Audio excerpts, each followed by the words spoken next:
James Cameron Avatar 3 the fire and ash ഇത് പൊട്ടിക്കഴിഞ്ഞാൽ ഈ പരിപാടിയെ വെച്ച് മതിയാക്കും എന്നാണ് അണ്ണൻ പറഞ്ഞിരിക്കുന്നത്. ഈ സിനിമ എങ്ങനെ ഉണ്ടായിരുന്നെന്ന് ചോദിച്ചു കഴിഞ്ഞാൽ, രാവിലെ 5 മണിക്ക് 3.25 മണിക്കൂർ ലെങ്തുള്ള ഒരു സിനിമ കാണുക എന്ന് വെച്ച് കഴിഞ്ഞാൽ ശ്രമകരമായിട്ടുള്ളൊരു കാര്യമാണ്. എന്നാലും ആ ടാസ്ക് ഞാൻ കംപ്ലീറ്റ് ആക്കി.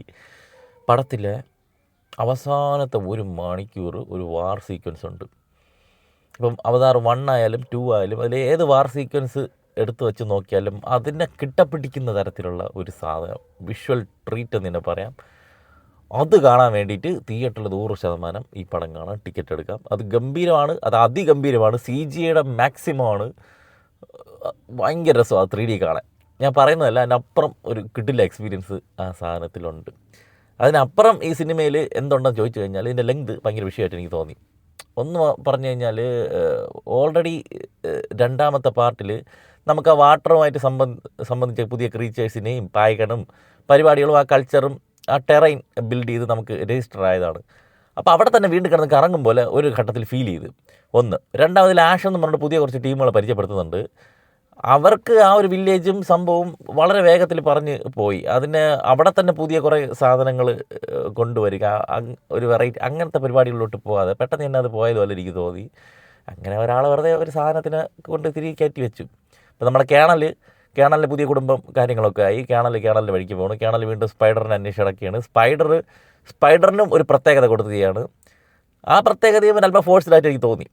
അതായത് ഈ സിനിമയിൽ പുതിയ കൊണ്ടുവന്ന ക്യാരക്ടേഴ്സ് പഴയ ആൾക്കാർ ഓൾറെഡി എസ്റ്റാബ്ലിഷ് ചെയ്ത് കഴിഞ്ഞ്, നമ്മുടെ ജെയ്ക്സും കാര്യങ്ങളൊക്കെ. ഇനി അതിന് പുതിയതായിട്ടൊന്നും പറയാനൊന്നുമില്ല. അതുകൊണ്ട് തന്നെ ജെയ്ക്സ് ഉള്ളിയൊക്കെ ഇതിൽ സൈഡാണ്. അപ്പം ഇതിൽ കുറേ പിള്ളേരെ ഉണ്ടാക്കി വെച്ചിട്ടുണ്ടല്ലോ. സ്വന്തമായിട്ട് ജനിച്ചത് കുറേ എണ്ണം, അല്ലാതെ മനുഷ്യനായിട്ട് വന്നിട്ട് കിടന്ന ഒരെണ്ണം, പിന്നെ അല്ലാതെ തൻ്റെ ആരെന്ന് അറിഞ്ഞുകൂടാതെ ക്ലോൺ പോലെ വന്ന ഒരു സാധനം. കുറേ പിള്ളേരെ ഉണ്ടാക്കിയിട്ടുള്ളതുകൊണ്ട് ഈ പിള്ളേരെ പിടിച്ച് കൊണ്ടുപോകാനുള്ള പരിപാടികളാണ് നോക്കുന്നത്. പിള്ളേർക്ക് ഒരു ക്യാരക്ടർ ഡെവലപ്പ് ചെയ്ത് പോവുക, അവരുടെ പ്രത്യേകതകളും കാര്യങ്ങളും. പക്ഷെ അത് പിന്നീട് സിനിമയായിട്ട് നല്ല കണക്റ്റായി വന്നിട്ടുണ്ട്. എന്നിരുന്നാലും അത് കാണിക്കുന്ന സമയത്ത് എന്തിനാണ് ഇതിങ്ങനെ കാണിച്ച് നീട്ടിക്കൊണ്ട് പോകുന്നത് എന്നുള്ള ഒരു ഫീല് ഫസ്റ്റ് ഹാഫിൽ വന്നിട്ടുണ്ടായിരുന്നു.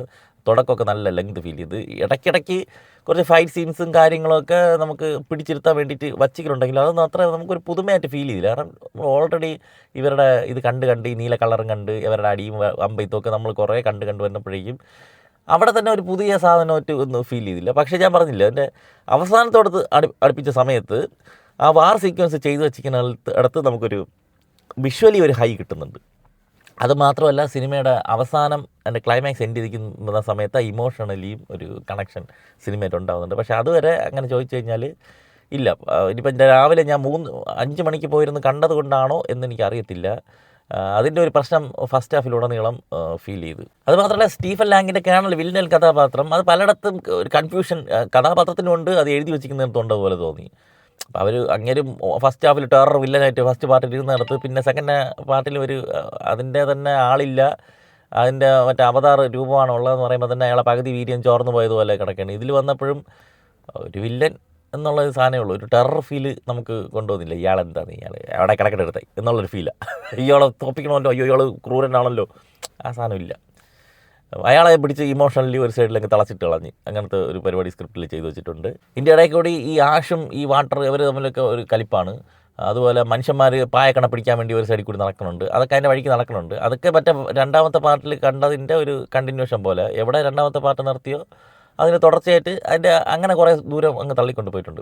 പക്ഷെ അവിടെ നിന്ന് ഈ തിരിച്ച് ആ ഒരു എതിർത്ത് നിൽക്കുക, തിരിച്ചടിക്കുക, ഡിഫെൻഡ് ചെയ്യുക എന്നുള്ള സാധനത്തിൽ നമുക്ക് ഒരു സീറ്റച്ച് സാധനം ഹൈ വരുന്നുണ്ട്.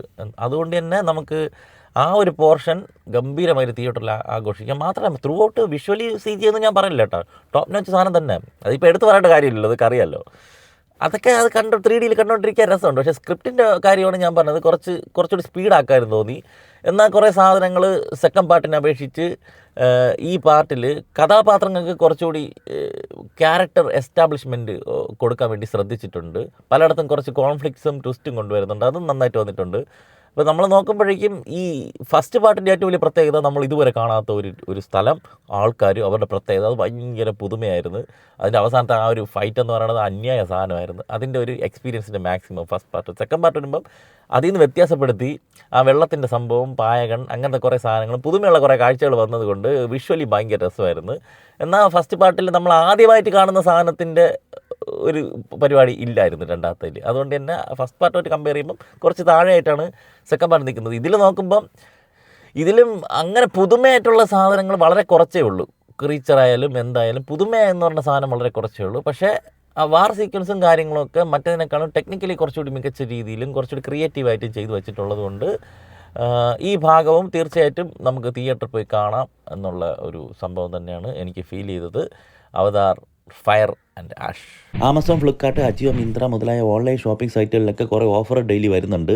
അപ്പോൾ നിങ്ങൾ അറിയാതെ പോകുന്ന അത്തരം ഓഫറുകളൊക്കെ നമ്മുടെ വാട്സാപ്പ് ചാനലിൽ റെഗുലർലി അപ്ഡേറ്റ് ചെയ്യാറുണ്ട്. അപ്പോൾ താല്പര്യമുള്ളവർ നമ്മളെ വാട്സാപ്പ് ചാനൽ ഒന്ന് ഫോളോ ചെയ്തോളി. ലിങ്ക് ഫസ്റ്റ് കമൻറ്റിൽ പിൻ ചെയ്ത് വെച്ചിട്ടുണ്ട്.